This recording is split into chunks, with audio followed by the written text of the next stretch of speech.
세계 증시와 우리 증시를 짚어보는 시간 3분 증시입니다. 연합인포맥스 권용욱 기자 나와 있습니다. 안녕하세요. 안녕하십니까. 네, 간밤 미국 증시 어땠습니까? 네, 간밤 미국 증시는 채권 금리가 안정되고 은행권 위기도 진정되면서 모처럼 올랐습니다. 마감가를 살펴보면 다우지수는 전장보다 1% 올랐고요. S&P 500 지수는 전장 대비 1.42%, 나스닥 지수는 1.79% 각각 상승했습니다. 시장은 장 초반부터 강세 압력을 받았는데요. 하루 전날 실적을 발표한 미국 최대 메모리 반도체 업체인 마이크로 주가가 7% 넘게 뛰면서 기술주 중심의 강세 분위기를 주도했습니다. 마이크로는 회사 분기 손실이 예상보다 크게 나왔지만 실적이 바닥을 찍은 것이라는 분석이 이어졌는데요. 그리고 은행권에 대한 우려도 완화됐습니다. 당국이 지역은행들의 파산에 발빠르게 대응하면 위기가 진정 국면에 들어서자 투자자들은 다음 위기에도 당국이 나서 해결할 것으로 기대하기 시작했습니다. 시장의 심리는 은행 주가 움직임에 반영됐는데요. 유동성 위기설이 도는 퍼스트 리퍼블릭 은행이 6% 가까이 뛰었고 팩 웨스트 뱅코프의 경우 5% 넘게 상승했습니다. 미국의 4대 은행주도 1% 안팎으로 각각 올랐습니다. 은행권 우려가 줄어드는 와중에 채권 금리마저 보합권에 머물며 안정됐고 이에 따라 주식 투자 심리는 더욱더 힘을 받게 됐습니다. 네, 이번에는 기술주가 모처럼 살아났네요. 네, 그렇습니다. 실적을 발표한 마이크론을 중심으로 기술주가 일제히 올랐는데요. 채권 금리가 안정세를 보인 점도 크게 작용했습니다.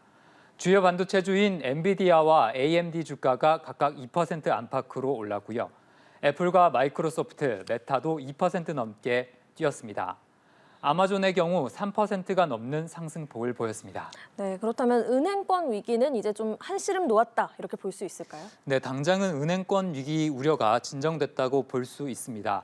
간밤에는 크레디트 스위스를 인수한 UBS가 과거 회사를 위기에서 구했던 전 CEO를 다시 영입했다는 소식이 호재로 받아들여지기도 했는데요.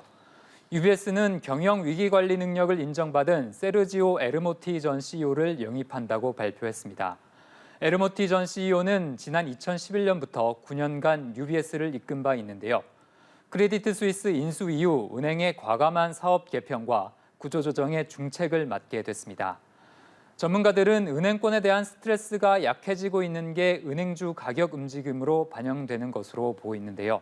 하지만 은행권 이슈가 워낙 불확실성이 큰 만큼 여전히 불안감이 적지 않다는 분석도 나오고 있습니다. 네, 마지막으로 오늘 코스피 전망 짚어주시죠. 네, 어제 코스피는 등락을 거듭하다 소폭 상승했습니다.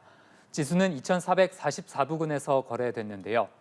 오늘 코스피는 뉴욕 증시가 모처럼 살아난 영향을 받으며 강세로 출발할 것으로 전망됩니다. 미국에서 은행주와 기술주가 모두 회복세를 보인 만큼 우리 증시도 투자 심리가 힘을 받을 것으로 예상되는데요. 어제 코스피는 반도체가 다소 부진했지만 오늘은 반대로 반도체 중심으로 매수세가 몰릴 수도 있겠습니다. 외국인이 어느 정도 강세 흐름을 뒷받침해 주는지가 관건이 될 것으로 보입니다. 네, 알겠습니다. 3분 증시 권용욱 기자와 함께했습니다. 고맙습니다.